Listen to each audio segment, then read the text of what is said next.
Assalamualaikum warahmatullahi wabarakatuh.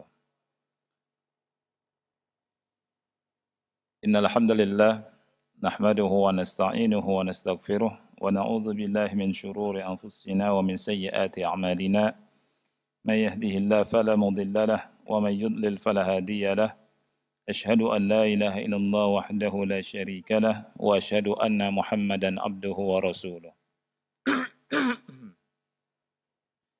يا أيها الذين آمنوا اتقوا الله حق تقاته ولا تموتن إلا وأنتم مسلمون يا أيها الناس اتقوا ربكم الذي خلقكم من نفس واحدة وخلق منها زوجها وبث منهما رجالا كثيرا ونساء واتقوا الله الذي تساءلون به والأرحام إن الله كان عليكم رقيبا يا أيها الذين آمنوا اتقوا الله وقولوا قولا سديدا يصلح لكم أعمالكم ويغفر لكم ذنوبكم ومن يطع الله ورسوله فقد فاز فوزا عظيما أما بعد فإن أصدق الحديث كتاب الله وخير الهدي هدي محمد صلى الله عليه وعلى آله وسلم وشر الأمور محدثاتها فإن كل محدثة بدعة وكل بدعة ضلالة وكل ضلالة في النار. Ahibati fillah, ikhwani wa akhwati fillah, rahimani wa rahimakumullah. Rasul kita sallallahu alaihi wasallam bersabda, khairukum man ta'allama al-Qur'ana wa 'allamahu. Hadis riwayat Bukhari.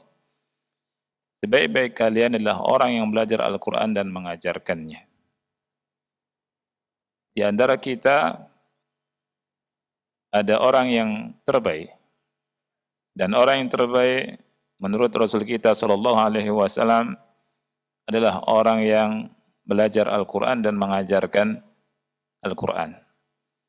Belajar dan mengajar. Belajar dan mengajar Al-Quran masuk di dalamnya belajar dan mengajar tentang isi Al-Quran. Tentang makna Al-Quran. Kandungan Al-Quranul Karim. Dan semoga Allah Subhanahu wa taala memberikan taufik kepada kita semua untuk bisa masuk dalam apa yang disabdakan oleh Rasul kita sallallahu alaihi wasallam. Ikhwah yang Allah muliakan, kita masih berbicara tentang fawaid atau faedah-faedah dari kisah Luqman Al-Hakim yang Allah Subhanahu wa taala firmankan dalam Al-Qur'an. Dalam surat khusus namanya surat Luqman. Ya. Pada pertemuan yang lalu kita membahas 3 faedah. Faedah yang pertama tentang hikmah. Bahwa hikmah adalah karunia Allah yang Allah berikan kepada siapa yang Allah kehendaki. Dan Allah berfirman, "Wa may yu'tal hikmata faqad utiya khairan katsira." Barang siapa yang diberikan hikmah, maka sesungguhnya dia telah dianugerahi kebaikan yang banyak. Yang kedua, faedah yang kita bisa ambil adalah la ta'ata li makhluqin fi ma'siyatil khaliq. Tidak ada ketaatan bagi makhluk dalam memaksiati Allah Subhanahu wa taala.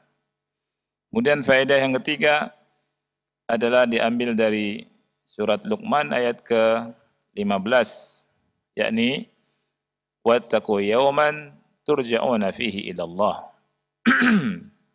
Ini faedah wattaqu yawman turja'una fihi ila Allah.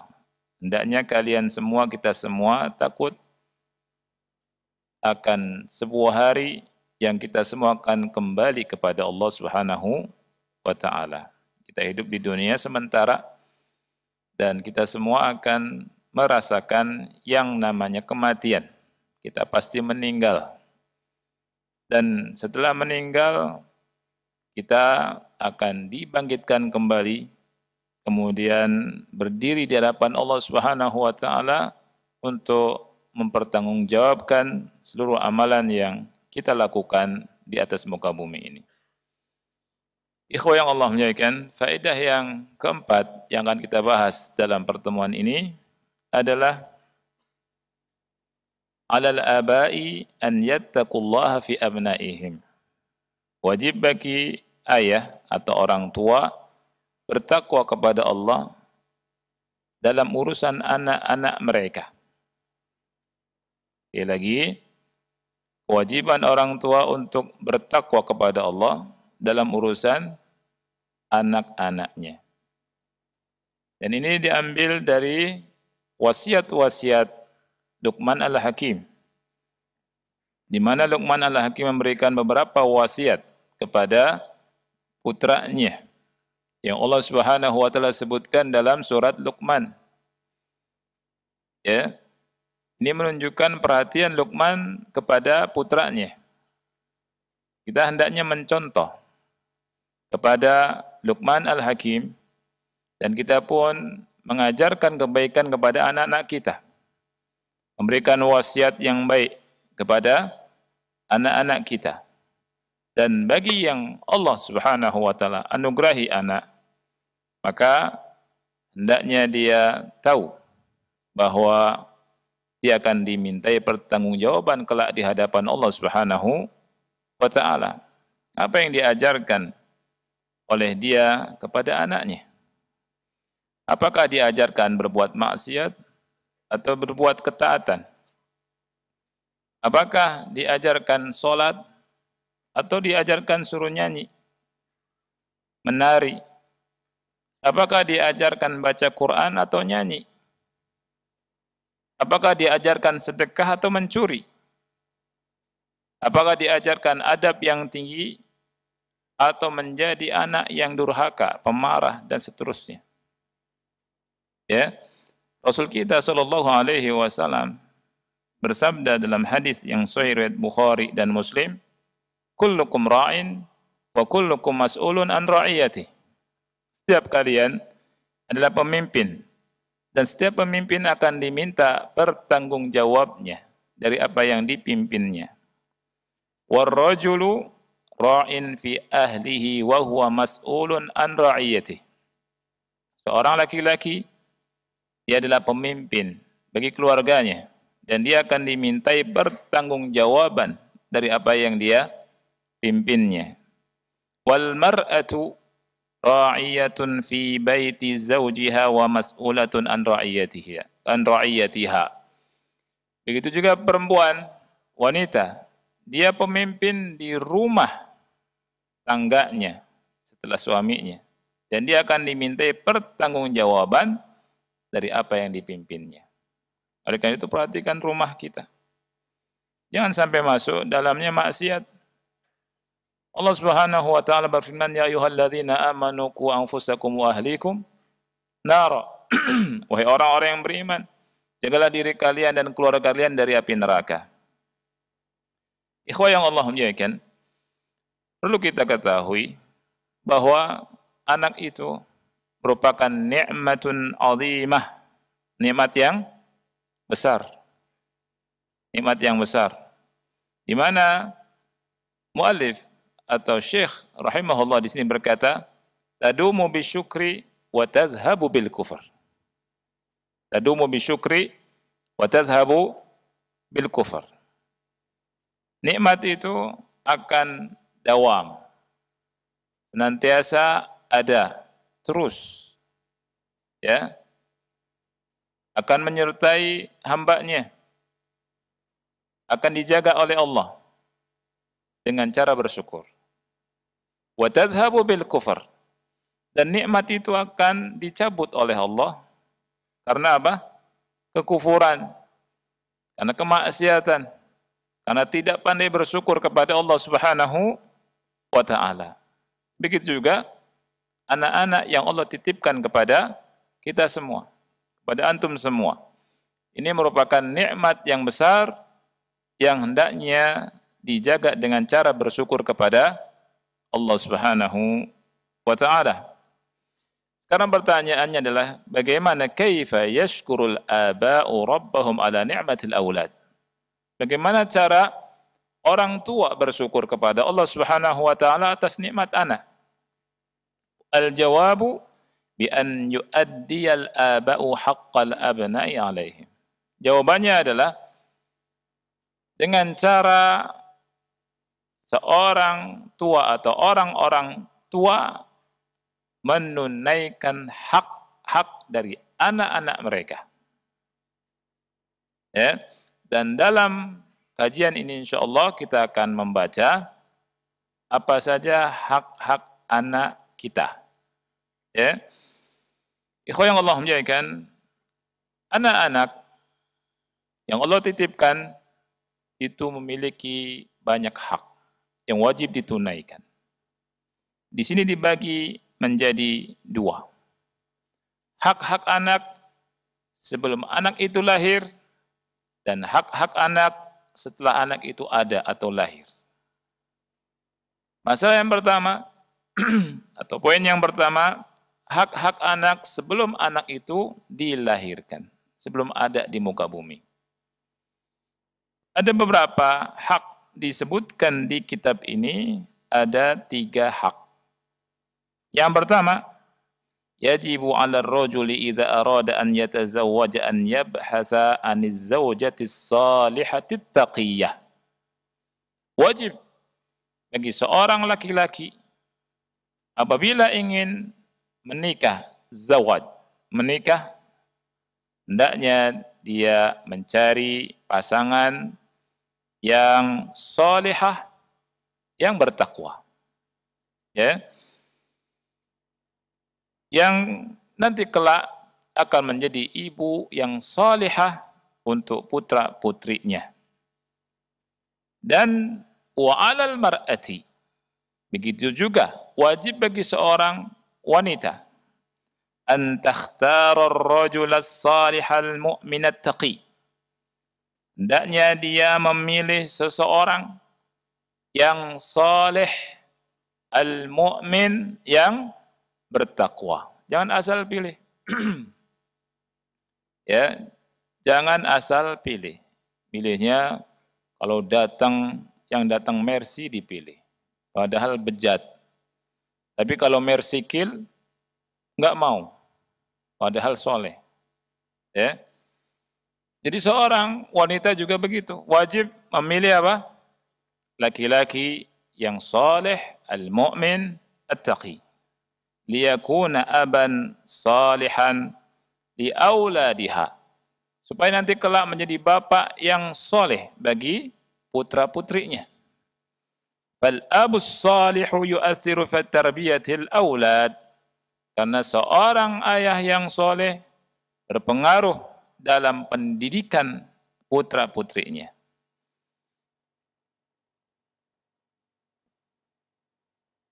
Rasul kita sallallahu alaihi wasallam bersabda dalam hadis yang sahih riwayat Bukhari dan Muslim, tunkahul mar'atu li arba'.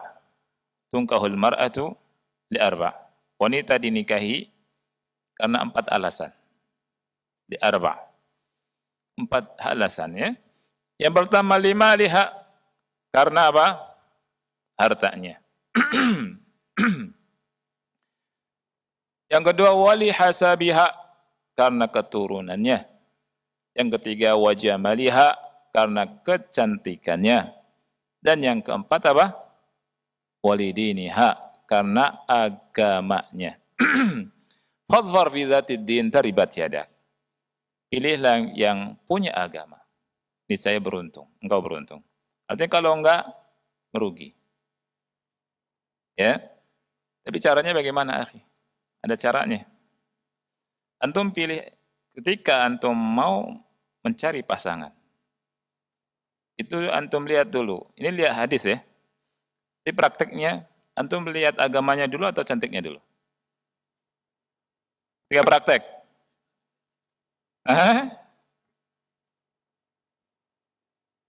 Keduanya. Kata Imam Ahmad dan ulama yang lain, lihat cantiknya dulu. Ini prakteknya. baru lihat agamanya. Setelah itu antum mau tolak atau tidak karena agamanya. Ketika lihat cantik, oh cantik, lihat agamanya. Jelek, antum tolak. Antum gak lanjutkan, karena agamanya jelek. Paham ya? Kalau lihat agamanya, wah agamanya bagus nih. Kemudian lihat cantiknya, wah jelek nih. Ya, wah jelek. Ini nolak. Nolak nerimanya karena apa berarti? Karena jeleknya. Karena cantik atau jeleknya. Nah itu. Ini kata ulama ya. Tetapi perlu diketahui bahwa cantik yang dimaksud kata Syekh Muhammad Umar Bazmul dan ulama yang lainnya, cantik yang buat kita senang untuk menikahinya. Bukan yang mufrid, yang berlebihan, yang apa ya? Yang berlebihan. Sehingga pas nikah sama yang cantik berlebihan ini, antum susah berjihad, susah sholat, susah thalabul ilmi, susah kerja, mikirin dia terus. Keluar rumah, masuk lagi. Ya. Ini sengsara apa nikmat ini? Ini sengsara, akhi. Ya tidak? Luar musafar, istri saya lagi ngapain nih? Jangan-jangan. Wah ini bukan nikmat ini. Nikah membawa sengsara. Jadi kalau misalkan antum nazar, kemudian cocok, kan Rasul bilang, lihatlah kepada sesuatu yang mengundang antum untuk menikahinya. Ya kan? Cukup. Itu. Jadi jangan bayangkan yang cantik berlebihan. Ya. Itu 1.100.000 mungkin. Jadi ini yang harus diperhatikan. Mencari istri, mencari pasangan apanya karena agamanya. Menerima dan menolak didasari dengan dasar agama. Ya, didasari dengan dasar agama. Taribat yadak. Niscaya engkau beruntung. Nah, itu. Cari yang baik-baik. Makanya Allah Subhanahu wa taala berfirman di surat An-Nur ayat 26, "Wat-thayyibatu lit-thayyibin, wat-thayyibuna lit-thayyibat." Ya, wanita yang baik-baik untuk laki-laki yang baik. Wanita yang buruk-buruk untuk laki-laki yang buruk atau laki-laki yang salah. Laki-laki yang baik-baik untuk wanita-wanita yang baik-baik. Jadi yang baik itu untuk yang baik. Yang jelek, yang keji, yang buruk untuk yang keji. Jadi pilihnya yang baik. Tidak mungkin yang baik, nyari yang enggak baik. Abadan. Ya. Al-khabithatu lil-khabithina wal-khabithuna lil-khabithat wat-tayyibatu lit-tayyibina wat-tayyibuna lit-tayyibat. Untuk melihat tafsir ayat yang mulia ini sangat luas sekali, Masya Allah. Tafsirnya sangat-sangat luas. Antum baca banyak tafsir, akan paham. Dan al-khabith dari kata khubth, at-tayyib dari kata at-tayyibat atau tayyibun dari kata tayyib, tayyib. Dalam semua keadaan. Ya, yang baik itu untuk yang baik, yang buruk untuk yang buruk. Makanya setan baik atau buruk? Setan buruk. Tempatnya di mana? Tempatnya di WC, di toilet. Makanya kalau kita mau masuk toilet kita baca Allahumma inni a'udzubika minal khubuthi wal khaba'ith. Kita baca bismillah. Karena tempatnya syaitan.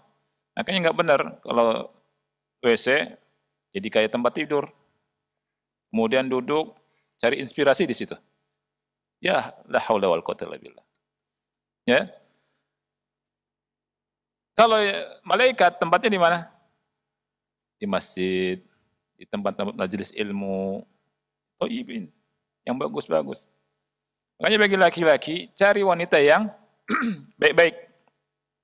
Laki-laki yang baik, cari wanita yang baik-baik. Perempuan yang baik-baik, cari laki-laki yang baik-baik. Ini hak siapa? Hak anak kelak. Hak anak kelak. Nah, Rasul kita SAW bersabda dalam hadis yang sahih riwayat Muslim, "Ad-dunya mata' wa khairu mata'id dunya al-mar'atus salihah." Dunia itu perhiasan. sebaik-baik perhiasan dunia al-mar'atu as-salihah. Ya. Di sebaik-baik perhiasan dunia itu wanita yang salihah. Sahih tidak? Sahih, akhi. Dunia enggak ada artinya itu.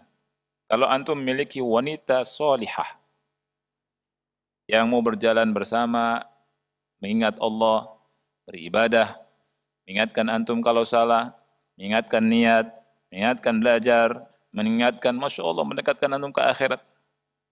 Ini khairu mata'id dunya. Sebaik-baik perhiasan dunia. Ya. Ini kata Rasulullah sallallahu alaihi wasallam.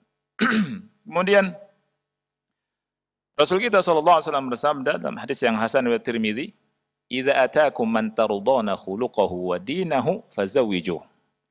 Apabila datang kepada kalian orang yang kalian ridha akan akhlaknya dan agamanya, fazawwijuh, nikahkan dia. In la taf'alu takun fitnatun fil ardi wa fasadun arid. Kalau kalian tidak melakukannya, maka akan terjadi fitnah di muka bumi dan kerusakan yang besar. Kerusakan yang luas. Ya. Nah, ini hak yang pertama, hak anak sebelum anak itu lahir. Nah, terutama bagi yang belum menikah, mau cari pasangan, maka cari yang baik. Cari yang solehah. Yang solehanya cari yang solih. Ya. Saat gimana dan nikah gimana nih? Ya. Didik istri dengan baik. Didik istri dengan apa?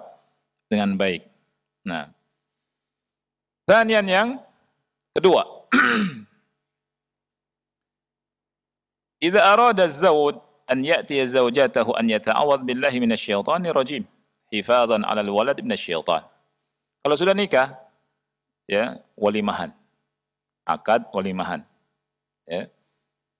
Bulan Syawal atau setelah Syawal? Sesiapnya antum saja ya. Ada istilah bulan Syawal, ya apa namanya? Ikan bawal diasinin, bulan Syawal dikawinin. Udah lewat ya. Istilah mereka bilang gini. Ikan cepat, ikan bagus. Lebih cepat, lebih bagus. Ya, makanya bagi yang mau nikah cepat nikah, lebih bagus. Ya, nah, kemudian setelah nikah, setelah akad, ya, dia harus apa? Perhatikan, kalau mau menghubungi atau mau menggauli istri, jangan lupa akan doa. Ini hak anak. Rasul kita sallallahu alaihi wasallam bersabda, "Lau anna ahadahum idza arada ayyati ahlahu." Apabila salah satu antara mereka jika ingin mendatangi istrinya, qala bismillah, Allahumma jannibna syaitan wa jannibish syaitana ma razaqtana, fa innahu in yuqaddar bainahuma waladun fi dzalika lam yadurruhu syaitanun abada. Apabila membaca doa tadi, ya, yakni doanya apa? Bismillah, Allahumma jannibna syaitan wa jannibish syaitana ma razaqtana. Apabila ditakdirkan punya walad, punya anak, maka setan tidak akan memudaratkannya abadan selamanya. Ini hak anak. Ya, jangan lupa. Kadang-kadang lupa orang ya. Yang ketiga, an yabta'ida al-aba'u wal ummahat anit tadkhin. Orang tua harus menjauhkan diri dari ngerokok. Tadkhin. Mamnu at-tadkhin. Tadkhin itu artinya apa? Ngisap ngerokok. Tadkhin dari kata dukhon. Bahasa Arab itu bagus. At-tadkhin. Dukhon. Ya. Mengisap asap. Ya. Bermain dengan asap, mengkonsumsi asap. Sebenarnya rokok itu asap kan? Penyakit bukan? Penyakit. Masukin asap. Ya. Kalau orang kurang rokok, sebenarnya Anda sarankan cari knalpot yang gede, punya asap banyak di situ. Ya. Kan sama aja sebenarnya. Kan tadkhin, dukhan. Dukhan itu apa? Asap. Ini bahasa Arab Masya Allah ya. Kalau kita ngerokok. Tapi tadkhin, dukhan, itu asap. Kenapa? Mengkonsumsi asap. Makanya dalam bahasa Arab mamnu'u at-tadkhim. At-tadkhin. Ngelarang ngirup asap. Gitu. Banyak orang suka ngirup asap. Ya udah, antum syaratkan aja, ngirup. Nah, knalpot. La haula wala quwwata illa billah. Baik. Yang pertama, kenapa harus menjauhkan diri dari ngerokok? Yang pertama, li'anna tadkhina haram. Dalam Islam yang tepat bahwa ngerokok itu haram. Ngerokok itu haram. Ya. Tapi sebagian yang bilang makruh di sini, gitu ya. Makruh. Antum tanyakan ke dia, makruh itu artinya apa? Makruh itu artinya apa, ikhwan? Sesuatu yang dari sisi lughatan dulu. Makruh itu sesuatu yang dibenci, khalas, dibenci. Jadi banyaknya orang kita, nih makruh nih, tapi ngerokok. Kemudian bikin hadis doif lagi, palsu. Kata dia, nikmatu ududihi ba'da dahar. Nikmat ngudut setelah dahar. Setelah mereka sambil bergurau, ini enggak boleh. Ya. Jadi ikhwah yang Allah muliakan, wajib bagi orang tua ya, jauhkan diri dari ngerokok. Karena apa? Haram.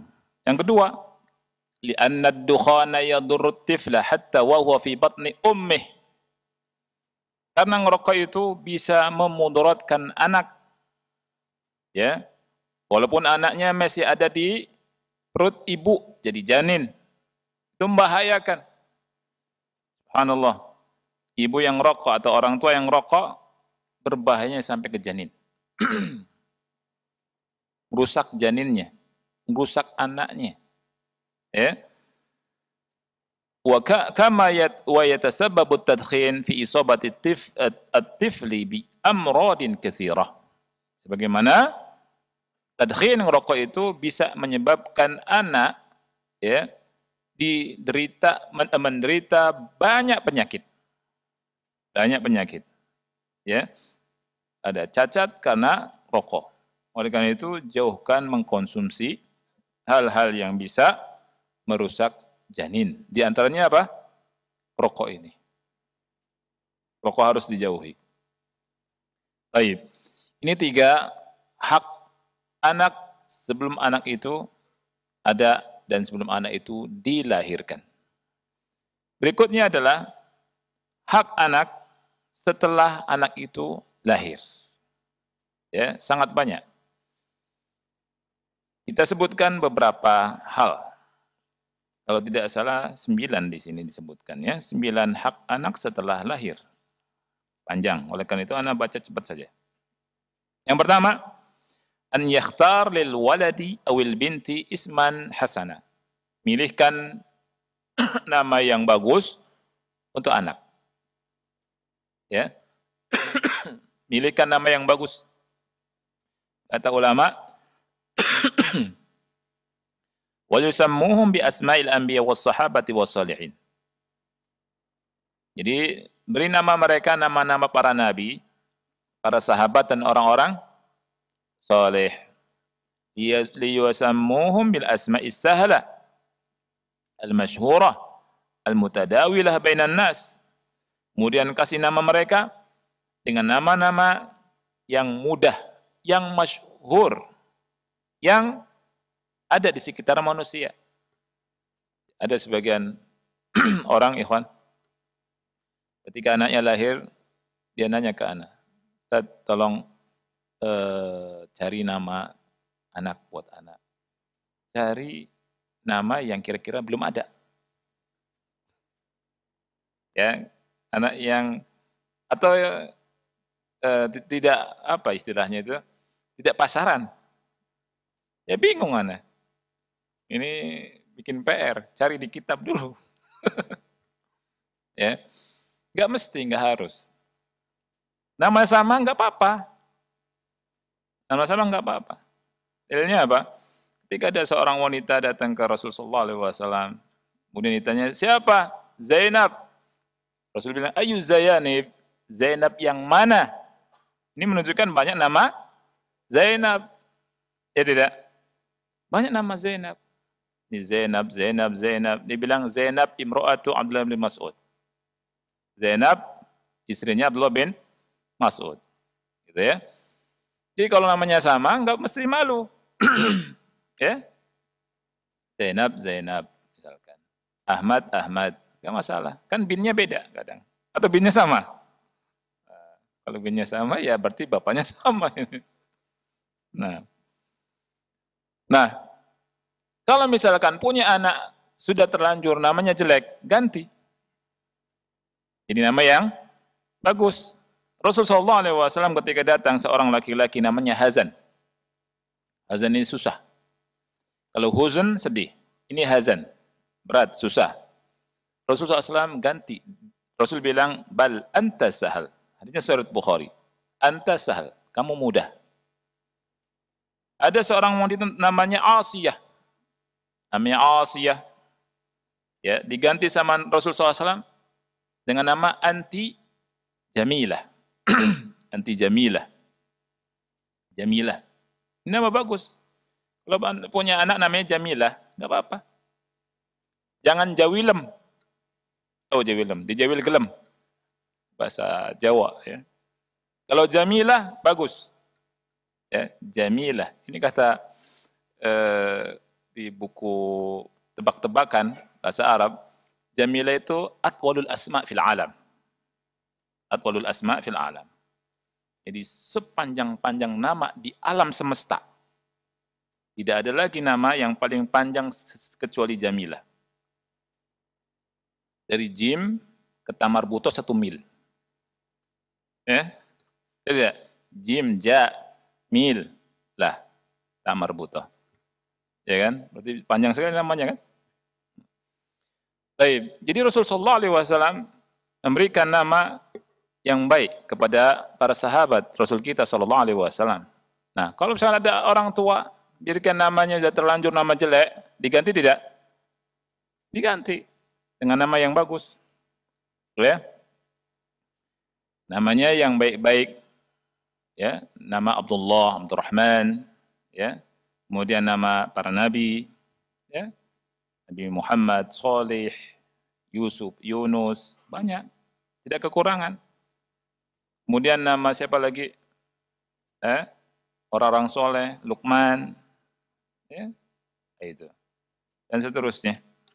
Nama para sahabat Rasulullah SAW. Ini hak anak setelah anak itu lahir. Yang kedua, hak anak setelah anak itu lahir, an ya'muruhum bis salati li sab'in wa ay yufarriqu bainahum fil madaji'. Memerintahkan salat ketika umur 7 tahun. Kemudian memisahkan mereka ya dalam tempat tidurnya. Dipisah satu-satu tempat tidurnya. Ya. Kalau bisa punya kamar, satu-satu kamar. Tapi kalau nggak bisa, misalkan ngontrak atau sempit dan seterusnya, diaturlah ya sebisanya.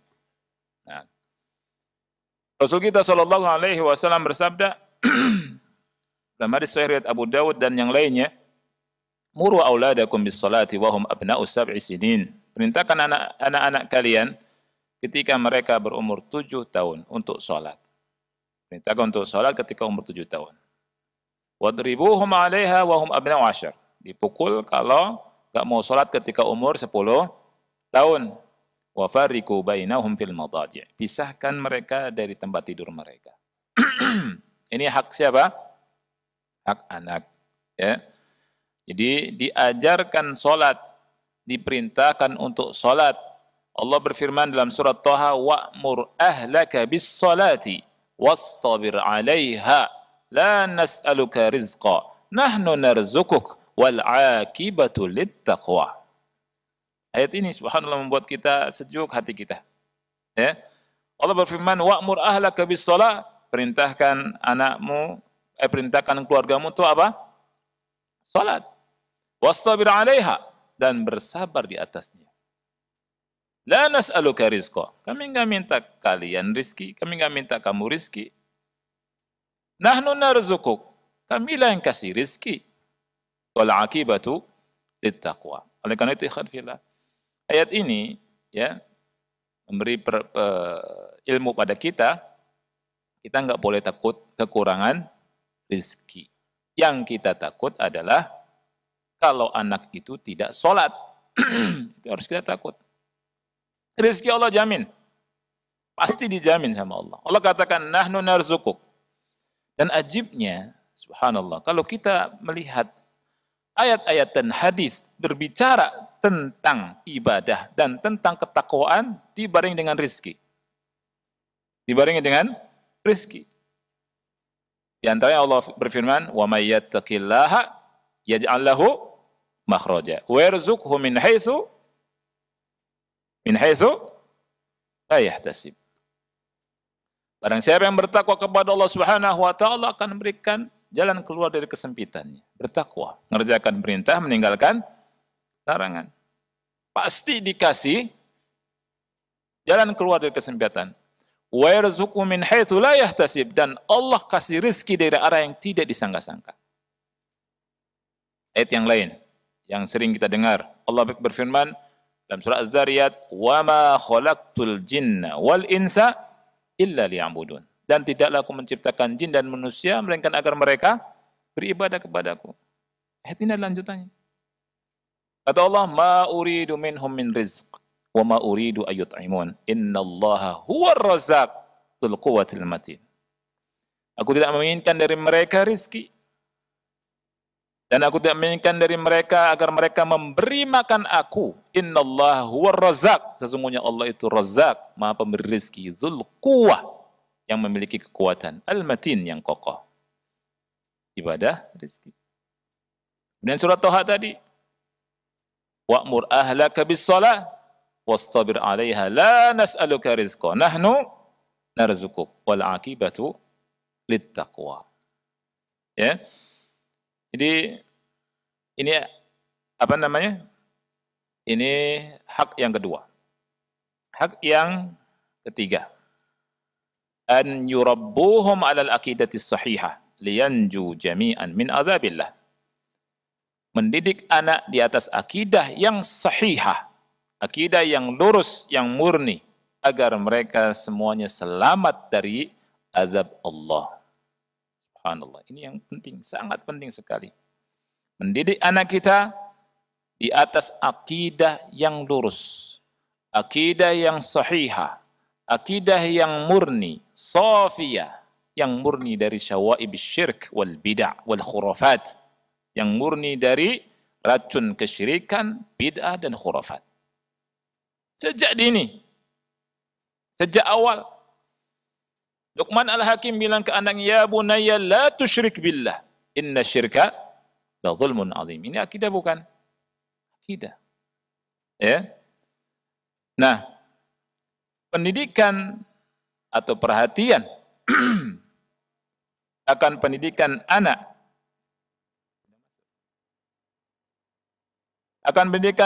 di atas akidah sahihah, ini adalah perhatiannya para nabi dan orang-orang soleh. Para nabi dan orang-orang soleh sangat perhatian akan pendidikan akidah anak. Nabi Ibrahim alaihissalatu wassalam berdoa sama Allah dalam surat Shafat ayat 100, "Rabbi habli minas salihin." Wahai Rabbku, anugerahkan kepadaku anak yang soleh. Kemudian Nabi Ibrahim berdoa pada Allah di surat Ibrahim ayat ke 35 atau 25 ini. Itu tulisannya. Doanya, "Wajnubni wa baniya an na'budal asnam." Ini doanya Nabi Ibrahim. Ya Allah, jauhkan aku dan keturunanku dari menyembah berhala. Nabi Ibrahim, subhanallah, berdoa demikian. Ya. Kemudian juga kita lihat Nabi Zakaria, "Rabbi habli min ladunka dzurriyyatan thayyibah innaka sami'ud du'a." Berdoa untuk Allah berikan zuriyah yang thayyibah. Kemudian Perhatian para nabi dengan akidah ada antum bisa lihat di surat Al-Baqarah ayat yang ke-132 sampai 133. Ya. Allah berfirman, "Wassa biha Ibrahimu banihi wa Ya'qub. Ya baniya inna Allah astafa lakumud dina fala tamutunna illa wa antum muslimun." Nabi Ibrahim berwasiat kepada anak-anaknya. Demikian juga Yakub. Ya baniya, wahai anak-anakku, sesungguhnya Allah telah memilih agama ini untuk kalian. Fala tamutunna illa wa antum muslimun. Janganlah kalian mati melainkan dalam keadaan muslim. Kemudian Yakub ketika mau meninggal, dia ingin supaya tenang agar anak-anaknya di atas akidah yang sahihah. Nabi Yakub berkata, Allah berfirman, "Am kuntum syuhada idh hadara Ya'qubal mautu." Ya, apakah kalian menjadi saksi ketika kematian mendatangi Yakub? Idh qala li banih, ingatlah ketika dia berkata kepada anak-anaknya, "Ma ta'buduna min ba'di?" Apa yang akan kalian sembah setelah atau sepeninggalanku? Qalu na'budu ilahaka wa ilaha abaika Ibrahim wa Ismail wa Ishaq ilaha wahida wa nahnu lahu muslimun. Mereka jawab, kita akan menyembah ilah engkau, Tuhan engkau, dan Tuhan nenek moyang engkau, Ibrahim, Ismail, dan Ishak, yakni Tuhan yang satu, dan kami berserah diri hanya kepadanya. Ini penting sekali. Sesuatu yang paling penting yang ditinggalkan oleh orang tua untuk anaknya, hal ini. Akidah sahihah. Selesai. Akidah sahihah. Apa artinya harta dunia? Apa artinya tanah luas, mobil mewah, rumah banyak, investasi untuk dia, anaknya ketika dia meninggal, kalau tidak berada di atas akidah yang sahihah, ya, tidak ada apa-apanya. Oleh karena itu, ini hak anak yang harus diperhatikan. Dan Nabi pun SAW mengajarkan anak akidah sahihah. Nabi mengajarkan kepada Abdullah bin Abbas, "Ya gulam, ini u'allimuka kalimat ihfadillah yahfadka ihfadillah tajidhu tujahak." Sebagaimana dalam hadis yang sahih dikeluarkan oleh Imam Tirmidzi. Yang keempat, ikhwan fillah. Yang keempat, an yurabbuhum 'ala al-adab al-islamiyyah wal akhlaqil fadilah allati yuhibbuha Allah wa rasuluh. Ya. Jadi mentarbiyah mereka, mendidik mereka dengan adab Islami, akhlak yang tinggi, yang utama, yang dicintai oleh Allah dan Rasulnya. Perhatikan. Harus dibedakan. Kita punya akhlak tersendiri. Kita punya akhlak tersendiri. Orang Islam punya akhlak yang dibangun di atas Quran dan Sunnah. Ya. Kita sudah bertekad, "Qul inna salati wa nusuki wa mahyaya wa mamati lillahi rabbil alamin." Akhlak kaum muslimin beda dengan akhlak orang-orang kufar. Akhlak kita, adab kita ngambil dari Quran dan Sunnah. Ada adab isti'dzan, adab minta izin, ya, ketika di rumah, adab salam, adab makan minum. Ada adabnya tidak? Ada adabnya. Masuk WC, keluar WC, ada berbicara, ada bersama orang tua, ada bersama kawan-kawan. Adab. Dan pelajaran adab ini sangat-sangat penting. Kita kasih pendidikan anak-anak, pendidikan adab.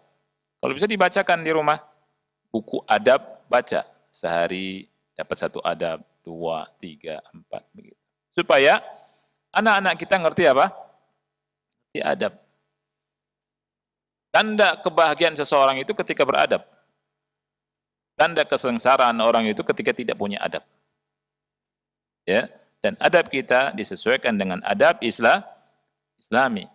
Apalagi sekarang. Kenapa? Karena kita harus tahu banyak adab, akhlak, perbuatan yang dianggap baik oleh manusia tidak baik menurut Islam. Sejak dulu tuh. Jadi tidak. Di masa dulu, sujud kepada raja, sujud kepada pendeta, itu bagus tuh di orang-orang Nasrani di Syam. Ya, sehingga Mu'adz bin Jabal ketika pulang dari sana, lihat Nabi sujud. Kata Rasulullah, tafal, jangan lakukan. Ya, dan itu tidak bagus. Kalau aku perintahkan seorang sujud kepada selain Allah, aku perintahkan istri sujud ke suami.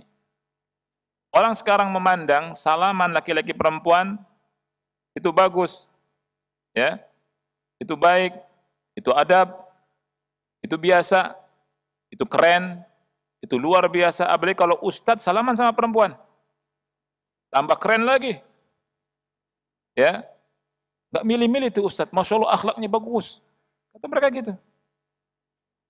Kita cocokkan dengan Quran dan Sunnah. Rasul tidak pernah bersalaman dengan wanita. Ya. Zaman sekarang kalau ipar sama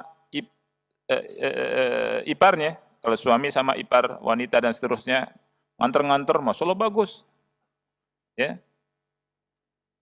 Itu sebenarnya kalau kita lihat Rasul bilang apa? Alhamu maut. Zaman sekarang orang bilang kalau ada tamu yang nyuguhin makanan adalah perempuan, istri atau anak-anak perempuan dan seterusnya. Itu akhlak yang top. Mana istri nggak dikeluarkan, disimpan aja, gitu ya. Orang bilang sekarang. Tapi menurut akhlak Islam apa? Nggak bisa ngelihat. Jangan. Yang nyuguhin siapa? Antum nyuguhin. Ya tidak. Jadi hal-hal yang dianggap baik di masyarakat, ya, itu kita lihat cocok nggak dengan Quran dan Sunnah Rasul kita Sallallahu Alaihi Wasallam. Nah itu. Jadi adab, akhlak dan seterusnya yang utama itu kita lihatnya dari Quran dan Sunnah. Rasul dikatakan oleh Allah Subhanahu Wa Taala, Innaka la'ala khuluqin azim. Sesungguhnya engkau wahai Muhammad sungguh berada di atas akhlak yang azim, yang agung. Ya, yang mana Rasul SAW diutus untuk menyempurnakan akhlak. Ada akhlak yang baik di masa jahiliyah, ya, yang baik-baik diambil, yang buruk-buruk tidak diambil di masa jahiliyah. Dan Rasul menyempurnakan, innama bu'itsu liutammima makarimal akhlak. Sesungguhnya aku diutus untuk menyempurnakan akhlak. Dan akhlak yang jelek dimansuh, dihapus, tidak dipakai. Dan seperti sekarang, ini kan adat istiadat, ya, bagus dan seterusnya. Kita umat Islam. Umat Islam kembali kepada aturan Allah dan Rasulnya Sallallahu Alaihi Wasallam. Nah, di yang keempat kita ya, insyaallah masih, ya. Masih beberapa faedah lagi atau hak yang belum kita bahas. Anda sudah dengar azan. Insyaallah kita lanjutkan pada pertemuan berikutnya. Mungkin ini saja yang bisa kita bahas, ya. Wassallallahu ala nabiyina Muhammad wa ala alihi wa sahbihi wa barak. Wassalamualaikum warahmatullahi wabarakatuh.